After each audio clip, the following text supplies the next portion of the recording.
கேட்டிங்கன்னா ஷோக் ஆவீங்க. இருட்டில் வேட்டையாடும் ஆந்தைகளின் 10 மிரள வைக்கக்கூடிய உண்மைகளை பார்க்கலாமா வாங்க.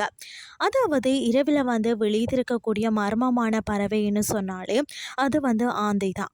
பல கதைகள்லையும் சினிமாக்கள்லையும் நாம் பார்த்த ஆந்தைகள் பற்றி இதுவரை நீங்கள் கேள்விப்படாத 10 சுவாரஸ்யமான உண்மைகளை தான் நாம் இன்றைக்கு பார்க்க போகிறோம்.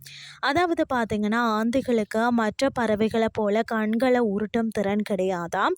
இவற்றின் கண்கள் பார்த்தீங்கன்னா குழாய் போன்று நேராக அமர்ந்திருக்கிறதால ஒரு பக்கமாக மட்டுமே பார்க்க முடியும்னு சொல்லப்படுகிறது. அடுத்தது கண்களை அசைக்க முடியாத குறைய தீர்க்கணும்னா இவை தலையை சுழற்றுகிறதா.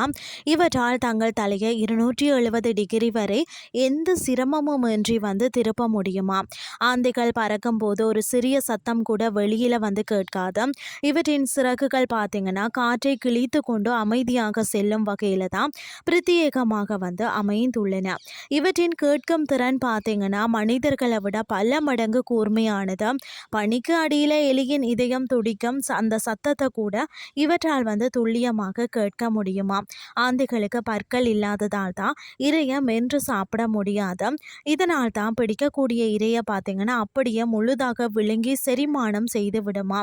முழுதாக விழுங்கிய இரையில் உள்ள எலும்பு மற்றது முடிகளை இவற்றால் செரிக்க முடியாது. செரிக்காத அந்த கழிவுகளை தான் சிறு உருண்டைகளாக மாற்றி வாயால் வெளியே கக்கி விடுமா. பெரும்பாலான ஆந்தைகளின் காதுகள் பார்த்தீங்கன்னா ஒரே நேர்கோட்டில் இல்லாமல் மேலும் கீழுமாக இருக்கும். இந்த வித்தியாசமான அமைப்பு தான் பார்த்தீங்கன்னா இரையின் சத்தம் எங்கிருந்து வருகிறது என சரியாக கண்டுபிடிக்க உதவுகிறதா. அடுத்தது எல்லா ஆந்தைகளுக்குமே பார்த்தீங்கன்னா ஹீட் என ஒரே மாதிரியான சத்தம் எழுப்புவதில்லை. சில ஆந்தைகள் குதிரை கனைப்பது போலவும் பாம்பு சீறுவது போலவும் விசித்திரமாக சத்தமிடும்னே சொல்லலாம். ஒரு குடும்பத்தில் உள்ள ஆந்தைகள் ஒரே வருடத்தில் 3000 எலிகள் வரை சாப்பிட்டு விடுமாம்.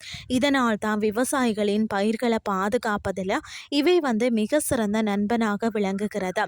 அது மட்டும் இல்லாமல் உலகிலேயே உள்ள மிக சிறிய ஆந்தையின் பெயர் தான் எல்ப் அப்படின்னு சொல்லக்கூடிய ஆந்தையாகும். இது வெறும் 5 அங்குல உயரமும் 40 கிராம் எடையும் மட்டுமே இருக்கும்னு சொல்லப்படுகிறது. ஆந்தைகள் வெறும் அபசகுணமான பறவைகள் அல்லங்க. அவை இயற்கையின் ஒரு அற்புதமான படைப்பு. விவசாயிகளுக்கும் சுற்றுச்சூழலுக்கும் நன்மை செய்யும் இந்த ஒரு இரவு நேர வேட்டைக்காரர்களை பாதுகாப்பது நமது பொறுப்பாகும்னே சொல்லலாம்.